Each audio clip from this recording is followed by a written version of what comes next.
आना चाहिए, उसके ऊपर भी एक, हाँ वो तो अपन नहीं नहीं बंद किया हुआ है सर, वो पॉलिसी में। लाइए आप नीचे, हाँ और नीचे लाइए, और नीचे लाइए, ये बिल्कुल लास्ट में, हाँ बस कहाँ है, और नीचे नहीं सर, और आवेदन प्रक्रिया के नीचे सर, इसमें एक लाइन इन्होंने दी है कि अगर किसी निर्माता को सब्सिडी दे दी तो अगले 10 साल तक, अगले 10 साल तक वो दिया, ठीक है सर। और मान लो अनुरोध जी के लिए मैंने एक फिल्म बना दी डायरेक्टर, तो मैं भी आउट और आप भी आउट, मेरी तो रोजगारी क्या पेट से। तो ये तो मैंने एक मोटे ब्रॉड वे में आपको दिखा बता दिया दें सर, पॉलिसी बता क्या दें। है। तो अब अपन डिस्कशन शुरू करते हैं और मैं अपना माइक अनुरोध जी को सौंपता हूँ। वैसे बोड़ा सर को इतना एक्सप्लेन करने के बाद मुझे माइक की जरूरत नहीं है, क्योंकि अब हम 1 to 1 ये पॉलिसी क्या है ये तो मैं समझ में आ गई। अब हम इसका लाभ कैसे ले सकते हैं, अधिकतम मैक्सिमम, एक दूसरा, क्या पहले से हमें इस पॉलिसी के बारे में पता था? मैंने जो बात की लोगों में तो 99% लोगों को नहीं पता था और नहीं पढ़ा था, कुछ लोगों को मैंने फॉरवर्ड भी किया है। तो कैसे हम इस पॉलिसी का मैक्सिमम बेनिफिट लें? जैसे सरकार ने अपनी चतुराई से बनाया वैसी चतुराई हमें भी तो अपनानी पड़ेगी ना। जैसे एक पॉइंट में सोचते सोचते मेरे माइंड में आया, अब वो जो नियम डाला इन्होंने वो बहुत खतरनाक नियम है कि आपने एक बार बना दी तो बाहर हो जाओ। तो ओवरऑल मेरे बजाय जो सारे एक्सपर्ट हैं, बनाते हैं, करते हैं, वो अपने ओपिनियन रखें, क्या अच्छी बात है, क्या अमेंडमेंट हो सकता है, क्या बुरी बात है, और होना ये चाहिए कि मैक्सिमम बेनिफिट हम इसमें कैसे उठाएं। तो वहीं से शुरुआत करते हैं, एक एक अपने इस पे विचार रखें, फिर और इसमें बहस में ले जा सकते हैं इस चीज को। और जो चीजें एक किसी ने कह दी वो रिपीट पुनरावृत्ति ना करें, क्योंकि उसमें समय बहुत लगता है। ये पॉलिटिकल टाइप सब्जेक्ट है तो इसमें डिबेट कितनी भी लंबी हो सकती है। तो अपने विचारों को, अपने ओपिनियन को हम शॉर्ट रखें ताकि सबकी बातें हम सुन सकें। अनु सर,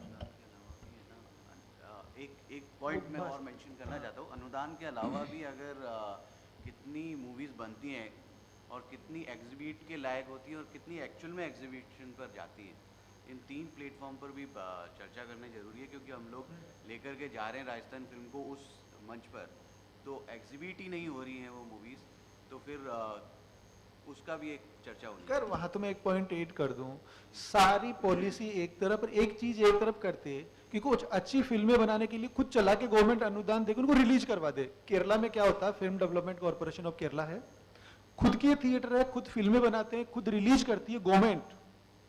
यहां तो भी बहुत लंबी प्रक्रिया में जाना पड़ेगा। तो वैसा कुछ भी यहाँ प्रैक्टिकल होना चाहिए। ऐसा तो है नहीं कि बाकी स्टेट की पॉलिसी और चीजों को पढ़ा नहीं होगा बनाने वालों, पक्का पढ़ा है उधर से। गुप्ता जी। धन्यवाद अनु जी, और आप सब लोग बैठे हैं। ये पॉलिसी मैंने पढ़ी है, अच्छे से पढ़ी है, और इसमें मुझे जो ऑब्जेक्शन लगा है, तो ये मार्किंग का सिस्टम जो दे रहे हैं उसमें जो कमेटी के मेंबर हैं उसमें मंत्री जी को क्या पता कि पिक्चर 5.1 हुई है कि नहीं हुई है। कथा पथकथा पे हर एक का अपना अपना डिफरेंस होता है। तो मेरा ये कि हर विषय के जो एक्सपर्ट्स हैं उनको लिया जाए। सेकंड, हरीश जी बैठे हैं दूरदर्शन पे, तो हम लोग जब दूरदर्शन पे कोई फाइल सबमिट करते थे तो ये लोग क्या करते थे कि स्क्रीनिंग कमेटी या कौन सी कमेटी लेते थे, वो कमेटी डिसाइड करती थी कि ये सीरियल चलने लायक है कि नहीं, ये सीरियल चलेगा या नहीं चलेगा। तो ऐसे ही दूरदर्शन इनको सरकार को चाहिए कि एक कमेटी जो बनाए तो उसमें 3 कैमरामैन हो। आज तेरा नंबर है, कल उसका नंबर है, या वो नहीं आता तो अभी क्या है, ना कोई कैमरामैन है, ना कोई डायरेक्टर है उसमें, ना कोई वो है, जो है दो आदमी हैं। वो 2 आदमी जो हैं वो भी गैर सरकारी है। गैर सरकारी 2 आदमी कौन होंगे? मुझे बैठा दिया, मेरे को म्यूजिक के बारे में समझ ही नहीं है, मुझे नहीं पता ये राग कौन सी है या क्या, बेवकूफ़ी हूँ। तो इसमें हर सब्जेक्ट के, हर क्षेत्र के जो मार्किंग आप दे रहे हैं 10-10 नंबर वाले पॉइंट है, हर पॉइंट से एक व्यक्ति कम से कम होना चाहिए, 3 एक्सपर्ट होने चाहिए और अवेलेबल हो जहाँ पे। सेकंड, मेरा ये कहना है कि सिनेमा अभी जो पिक्चर देते हैं पेन ड्राइव दे देते हैं, पेन ड्राइव में पता ही नहीं लगता, वो प्रोजेक्टर पे लगा के देख लेते हैं, साइन कर देते हैं, आज यहाँ और आगे कर फॉरवर्ड कर दे। ऐसे नहीं है सर।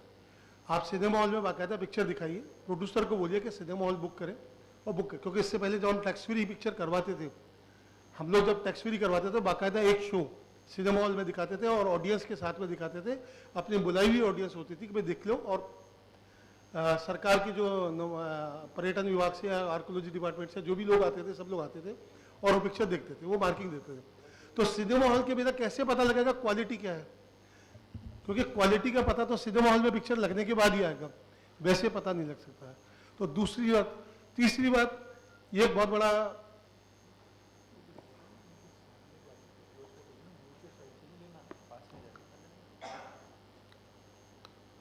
ये एक बहुत बड़ा मुद्दा है कि साहब सब्सिडी दी जाएगी, A+, A1+, ये प्लस कर दीजिए, हमें कोई दिक्कत नहीं है, लेकिन जिसने A+ का रिकॉर्ड लिया है या जो भी लिया है उसको आगे तो प्रोत्साहित करें, सिनेमा हॉल तो दिलवाएं। सब लोग जानते हैं कि आज राजस्थानी फिल्म वालों को सिनेमा हॉल सबसे बड़ी प्रॉब्लम है। आप सिनेमा हॉल लेकर के आइए, हमें सब्सिडी की जरूरत नहीं है, सब्सिडी नहीं चाहिए, सिनेमा हॉल चाहिए। सिनेमा हॉल मिल जाएंगे, हम सब्सिडी अपने आप हम सरेंडर कर देंगे सब्सिडी, लेकिन सिनेमा हॉल तो दे, सिनेमा हॉल में जाओगे उससे पूछो भाड़ा क्या लेगा, छूटते ही बोलता भाड़ा चाहिए। नितिन जी जानते हैं अच्छी तरह से कि राजस्थान में कितने सिनेमा वाले ऐसे हैं जो सिनेमा हॉल का हमसे भाड़ा ले लेते हैं और उसके बाद में सिनेमा हॉल के ताला लगा देते हैं, मतलब दर्शक ही नहीं आएगी। और तो तेरी दुकान में तूने ताला लगा दिया तो हमारे दर्शक आएंगे कहाँ से? ये कई सिनेमा वालों की पॉलिसी है। हमने जब तुमको भाड़ा दिया है, सब कुछ किया, तो दर्शक आएंगे यहाँ सिनेमा हॉल खोल के रख, और एक आदमी आया तो भी पिक्चर चला, वो कहते हैं जी 4 आदमी, अच्छा 4 आदमी नहीं 50 आदमी लाओ, क्योंकि उसको किराया मिल चुका है। सिनेमा का भाड़ा ये एक बहुत बड़ा मुद्दा है कि पिछले 20 साल में उसके सिनेमा में जो कलेक्शन नहीं आया उससे ज्यादा तो वो भाड़ा मांगता है हमसे, डबल भाड़ा मांगता है। आज हमारा एक सेंटर है बीकानेर, बीकानेर जैसे सेंटर, नाम नहीं ले रहा हूँ, बीकानेर जैसे सेंटर पर आप पिक्चर लगाइए, उनसे बात करिए, वो 3 लाख 4 लाख 4.5 लाख 5 लाख रुपए भाड़ा चाहिए, जबकि वही हिंदी फिल्में वो लगाते हैं परसेंटेज पे लगाते हैं कि जो भी आएगा उसका आधा तुम्हारा आधा हमारा। हम मर रहे हैं भाड़े से। हम सारा काम कर सकते हैं, अच्छी पिक्चर बना सकते हैं, सारा काम कर सकते हैं, लेकिन हमें दिखाने के लिए जगह तो मिले। डिसाइड कौन करेगा? दर्शक डिसाइड करेगा पिक्चर मेरी अच्छी है कि खराब है, दर्शक डिसाइड करेगा जी। तीसरा, इस पॉलिसी के अंदर जो सबसे बड़ी इन्होंने बेईमानी की है कि प्रोत्साहन नीति है। मैं कहता हूँ प्रोत्साहन नीति नहीं है। प्रोत्साहन नीति होती तो प्रोड्यूसर ने पहली फिल्म बनाई तो दूसरी फिल्म पे उसको सब्सिडी डबल मिलनी चाहिए कि भाई तूने दूसरी बनाई है डबल दे, तीसरी बनाई है, या दूसरी बनाएगा तो पहली फिल्म की सब्सिडी मिलेगी, तीसरी बनाएगा तो दूसरे की मिलेगी। लेकिन यहाँ तो बार कर दिया कि अगर आपने एक फिल्म ले ली, बना दी, 10 साल के लिए आप आउट, और वो भी कौन? प्रोड्यूसर और डायरेक्टर दोनों। अब बेईमानी होगी।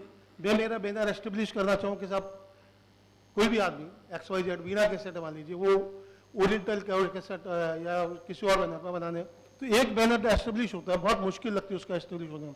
आज मुक्ता आर्ट्स, RK स्टूडियो बैनर हुए 10-10 फिल्में बनाने के बाद। लेकिन ये तो हमारे को एक बैनर हमने कर दिया कि मान लीजिए मेरे ही लिया सिद्धिविनायक का प्रोडक्शन, अगली फिल्म बनाएंगे मुझे बेईमानी करनी पड़ेगी, सब्सिडी चाहिए, निर्माता में मेरा नाम हटाऊंगा, मेरी बीवी का नाम दूंगा, किसी और का नाम दूंगा। लेकिन वो डायरेक्टर का क्या होगा? डायरेक्टर बेचारा कहाँ जाएगा? डायरेक्टर क्या करेगा? तो ये पॉलिसी के अंदर जो सबसे बड़ा माइनस पॉइंट है वो ये है, सबसे बड़ा माइनस पॉइंट। ये विकास के लिए नहीं है, राजस्थानी फिल्मों के लिए। बस मेरा यही कहना है। और दूसरा, अगर आपको पिक्चर दिखानी है, सब्सिडी देनी है, ईमानदारी से दीजिए। पिछले बार अभी इन दिनों में 18 फिल्मों की सब्सिडी इन्होंने दी नहीं, कुछ फिल्मों को दे दी, जिसकी अप्रोच है लिया था, जिसकी नहीं अप्रोच नहीं लाता, वो खैर वो सब्जेक्ट अलग है। लेकिन सब्सिडी नहीं देना, और वो बेचारा, एक छोटा सा एग्जाम, हमारी कमेटी में कैसे लोग बैठे हैं, एक फिल्म बनी थी भोज बगड़ावत भारत, उसके अंदर उसकी सब्सिडी इसलिए रोक दी गई कि सर उसमें शराब पीने का सीन दिखाया। अरे तो भाई लक्ष्मी कुमार जी चूड़ावत को जिसको पद्मश्री जी मिली है वो उसी किताब पे मिली है, और उस किताब में हर जगह जिक्र है कि जो एक गुजर जो थे सारे भोज बगड़ावत, वो शराब पी के खत्म हुआ। अब आप बैठे सरकार में, नहीं यार देवदास को शराब पीते हुए नहीं दिखाना, हटाओ। अभी देवदास को शराब पीते हुए नहीं दिखाओगे तो कैसे चलेगी? ये कह रहा है सर, कमेटी के लोगों को होना चाहिए। Thank you sir.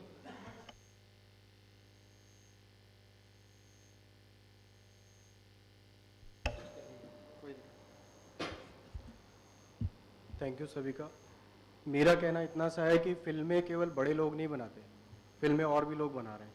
शॉर्ट फिल्में बहुत सारी बन रही है, डॉक्यूमेंट्री फिल्में बहुत सारी बन रही है, और राजस्थान को केवल बड़े सिनेमा से दिखाने से कोई मतलब नहीं है। मोबाइल पे अगर कोई देखना चाहेगा तो बड़ी फिल्म नहीं देखता है, वो शॉर्ट फिल्म देखता है, वो छोटी एड फिल्में देखता है।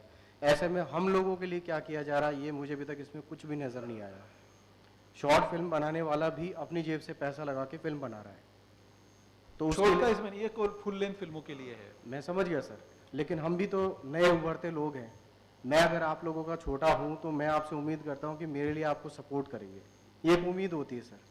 तो सरकार को इस बारे में सोचना चाहिए कि बहुत सारे लोग ऐसे हैं जो सिनेमा बनाना चाह रहे हैं या बना रहे हैं अपने स्तर पे, तो क्या उनको चैनल पे जगह मिल सकती है, क्या उनके लिए कोई छोटा मोटा अनुदान का प्रावधान हो सकता है, या उनको कोई किसी तरह का सपोर्ट मिल सकता है, या मान लीजिए हमको शूट में कहीं फ्री मिल जाए कि भाई आप शूट कर सकते हो, कोई दिक्कत नहीं एक छोटी यूनिट के साथ। ये मेरा कहना है। Thank you.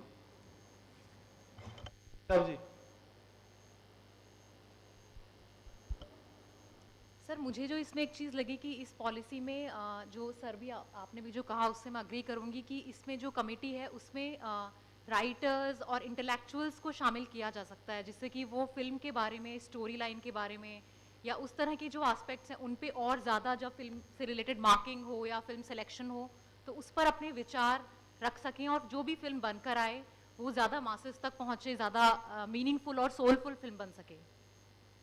मतलब फिल्म डिस्ट्रीब्यूटर्स या फिल्म मेकर्स के अलावा राइटर्स, थिंकर्स को भी उसमें शामिल किया जा सकता है कमेटी में। Thank you. नमस्कार। सो आई थिंक जो हम बोलते हैं Rajasthan film tourism promotion policy, तो बेसिकली प्रमोशन के लिए है कि ज़्यादा से ज़्यादा फिल्में बने, ज़्यादा से ज़्यादा स्क्रीनिंग हो। तो ये जो 10 साल वाला बैन है एक, ये तो बहुत बड़ा हर्डल है इसमें। तो हम प्रमोशन की बात नहीं कर रहे हैं, हम तो रिस्ट्रिक्शन की बात कर रहे हैं इनफैक्ट। तो प्रमोशन अगर कोई भी देखेंगे तो आप जितना ज़्यादा कंट्रीब्यूट करते हैं तो आपको इंसेंटिव और ज़्यादा मिलता है, वो इंसेंटिव बढ़ता जाता है कि मैं अगर एक स्टेप बढ़ा रहा हूँ तो मुझे 10% मिल रहा है, दूसरे स्टेप पे 25 मिल रहा है, तीसरे पे 35 मिल रहा है। और हम यहाँ बात कर रहे हैं कि आपने एक बना दिया, उसके बाद 10 साल के लिए आप आउट हो